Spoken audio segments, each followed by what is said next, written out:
Video में पढ़ रहे थे क्वांटम संख्याएं और क्वांटम संख्याओं के प्रकार।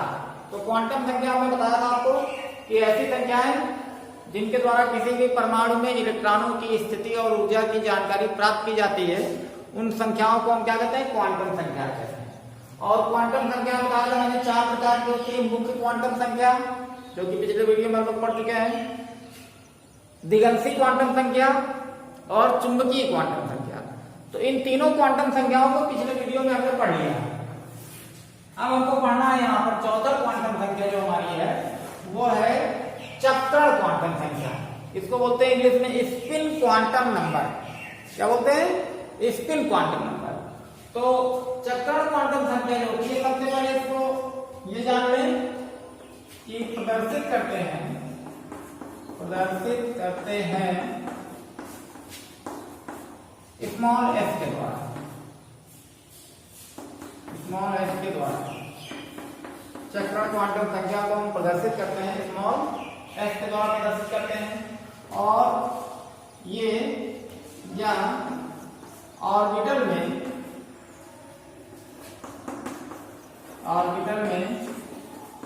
इलेक्ट्रॉनों के घूमने की दिशा को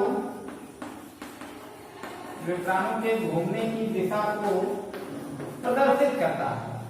इलेक्ट्रॉनों के घूमने की दिशा को प्रदर्शित करता है। ठीक है, इलेक्ट्रॉनों के घूमने की दिशा को प्रदर्शित करता है। और किसी भी ऑर्बिटल में, जैसे ये ऑर्बिटल है, तो इस ऑर्बिटल में अधिकतम कितने इलेक्ट्रॉन हो सकते हैं? 2। एक ऑर्बिटल में अधिकतम इलेक्ट्रॉनों की संख्या हो सकती है 2। ऐसे इस प्रकार से एक और एक ये दोनों के चिन्ह क्या है? अपोजिट है। इस चिन्ह का मतलब है कि इलेक्ट्रॉन हमारा क्लॉकवाइज घूम रहा है, दाईं ओर घूम रहा है। और इस चिन्ह का मतलब है इलेक्ट्रॉन हमारा एंटी क्लॉकवाइज घूम रहा है। तो जो चक्रण क्वांटम संख्या है, इस चक्रण क्वांटम संख्या के केवल 2 ही मान हो सकते हैं अगर इलेक्ट्रॉन हमारा दक्षिणावर्त घूमता है। तो जैसे चक्रण क्वांटम संख्या के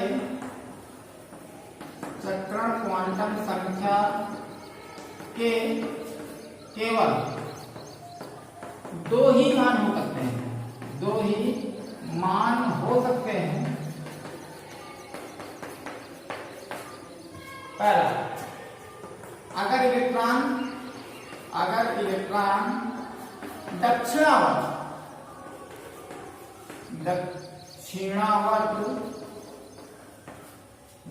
मतलब ऐसा दक्षिणावर्त घूमता है तो S = होगा +1/2 लिखा जाएगा। और अगर इलेक्ट्रॉन हमारा वामावर्त एंटी क्लॉकवाइज वामावर्त यानी कि ऐसे वामावर्त घूमता है तो यह = होगा -1/2। ठीक है, तो चक्रण क्वांटम संख्या को हम प्रदर्शित करते हैं स्मॉल एस के द्वारा। ऑर्बिटल में इलेक्ट्रॉनों के घूमने की दिशा को ये प्रदर्शित करता है। और एक ऑर्बिटल में मैक्सिमम 2 इलेक्ट्रॉन हो सकते हैं। एक दाईं ओर घूमेगा और एक बाईं ओर घूमेगा। जो दाईं ओर घूमेगा उसके लिए यह = होगा +1/2 और जो बाईं ओर घूमेगा उसके लिए यह = होगा -1/2। ठीक है, अब चलिए हमको ये जानना है कि ये चारों क्वांटम संख्याएं एक दूसरे से किस प्रकार से संबंधित हैं। तो एक सवाल इसमें हम लगा लेते हैं तो ये आपको समझ में आ जाएगा। हाँ, और एक चीज इसमें और है, एक और चीज में जान लें, फार्मूला है कि चौथा नंबर इसमें पॉइंट था, किसी n के लिए S का जो कुल मान होगा, S का कुल मान बराबर होगा 2n²। ये फार्मूला है। जैसे मुख्य क्वांटम संख्या का मान क्या दिया? 4 है। तो जो चक्रण क्वांटम संख्या का कुल मान होगा तो 2 × 4 का वर्ग, 4 × 16, 16 × 32। तो अगर मुख्य क्वांटम संख्या का मान दिया है तो चक्रण क्वांटम संख्या का कुल मान कितना होगा? 2n²। अब एक सवाल हम समझते हैं। जैसे कहा जाए कि मुख्य क्वांटम संख्या का मान कितना? 4। तो शेष सभी का मतलब क्या बचा? L, M और दिगंशी क्वांटम संख्या, चक्रण क्वांटम संख्या और चुंबकीय क्वांटम संख्या। तो शेष सभी क्वांटम संख्याओं के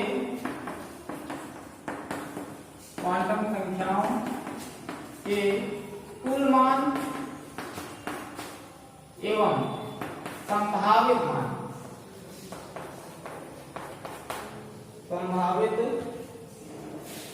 मान बताइए। तो चलिए देखते हैं कैसे। यहाँ पर हम लिख दिया n इक्वल टू कितना है, n इक्वल टू है 4। तो यहाँ पर हम लिखते हैं n। तो सबसे पहले n का कुल मान, तो n का मान दिया है, तो n का कुल मान मैंने बताया था n का कुल मान इसी के बराबर होगा। तो n इक्वल टू 4, तो n का कुल मान भी कितना होगा 4। और कहा जाए कि m का कुल मान कितना होगा, तो m का कुल मान के लिए फार्मूला क्या था, n स्क्वायर। तो जो m का कुल मान होगा ये इसके वर्ग के क्या होगा, बराबर होगा, n स्क्वायर के बराबर होगा। तो m का मान 4 है, तो m का कुल मान कितना होगा 416, यानी कि n का वर्ग, यानी कि 4 का वर्ग। और अभी s का कुल मान मैंने बताया, s का कुल मान के लिए फार्मूला क्या है, 2n स्क्वायर, यानी कि 2 गुणे 4 का वर्ग। तो 4 चौक 16, 16 दूनी 32। तो s का कुल मान कितना हो गया 32। ये तो कुल मान की बात हो गई। तो शेष सभी क्वांटम संख्याओं के कुल मान, तो कुल मान हमने निकाल दिया। l का कुल मान इसी के बराबर होगा, m का कुल मान n स्क्वायर के बराबर होगा, और s का कुल मान 2n स्क्वायर के बराबर होगा। तो ये तो कुल मान हो गया। अब संभावित मान निकालना है। तो अगर n का मान दिया है, तो जो l के संभावित मान का फार्मूला है वो होता है 0 से लेकर के n-1 तक, 0 से लेकर n-1 तक। तो जो l का संभावित मान होगा, l का संभावित मान बराबर 0 से लेकर के n-1 तक। तो n की वैल्यू 4 है, तो यहाँ 4 रख देंगे, 4 से 1 घट जाएगा 3 तक, 0 से लेकर कहां तक 3 तक। तो 0 होगा, 3 होगा, और 0 और 3 के बीच में 1 भी आएगा और 2 भी आएगा।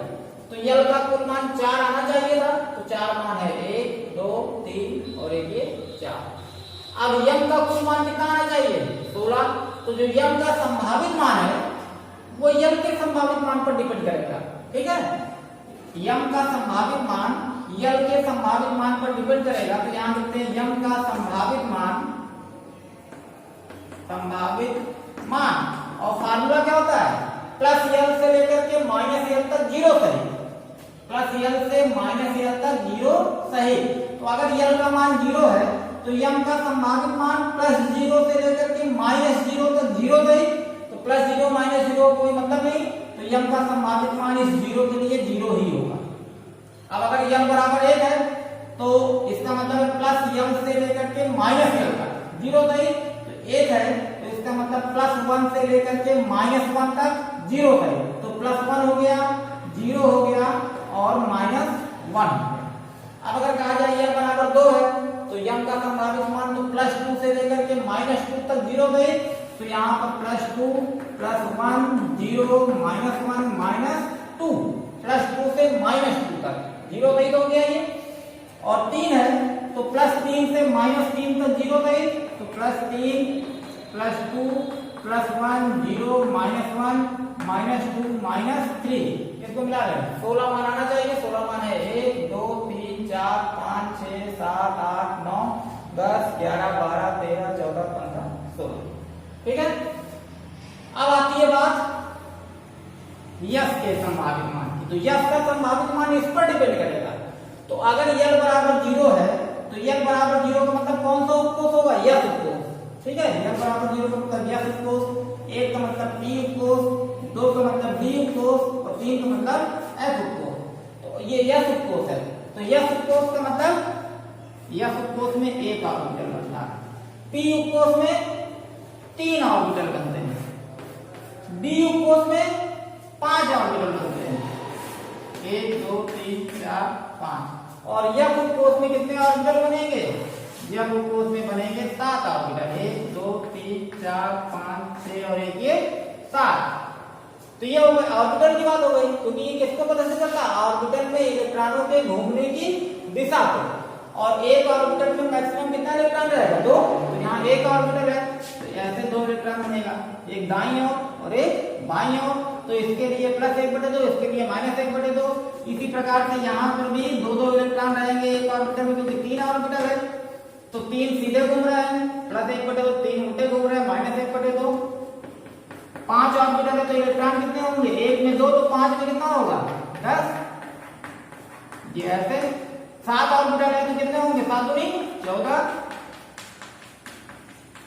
ये अब इसमें देखें, ये 16, इसमें जो टोटल ऑर्बिटल कितने बने, 3 1 4 5 4 9 और 9 और 7 16 ऑर्बिटल है। और इलेक्ट्रॉन कितने, 16 दूनी 32। उसमें जो आधे इलेक्ट्रॉन है वो दाईं ओर घूम रहे हैं, यानी कि 16 इलेक्ट्रॉन के लिए जो दाईं ओर घूम रहे हैं S = +1/2। और आधे इलेक्ट्रॉन यानी कि 16 इलेक्ट्रॉन के लिए S = -1/2। तो 32 मान आने चाहिए, तो 32 मान आ गए। 16 इलेक्ट्रॉन के लिए +1/2 हो गया और 16 इलेक्ट्रॉन के लिए -1/2 हो गया। तो ये आज आपका टॉपिक खत्म हुआ, क्वांटम संख्या और क्वांटम संख्याएं के प्रकार और उनमें आपस में क्या संबंध है। अब इसके बाद का टॉपिक अगले वीडियो